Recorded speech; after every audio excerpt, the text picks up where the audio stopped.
Yun oh. Yan, good morning Karil Hinyero Tips. Yan, reminders ko lang sa mga baguhang mga inhinyero na madami na namang nag-o-offer ng sustaining technical employees. Okay? So, wag ninyong i-grab yung offer nila kasi napakababa po. Yung ino-offer nila ay nasa 20,000 to 25,000.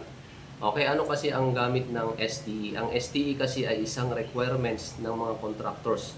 O di kaya ay ginagamit nila ito para makapag-renew sila ng Philippine Contractors Accreditation Board nila. O di kaya tawagin nating PCAB.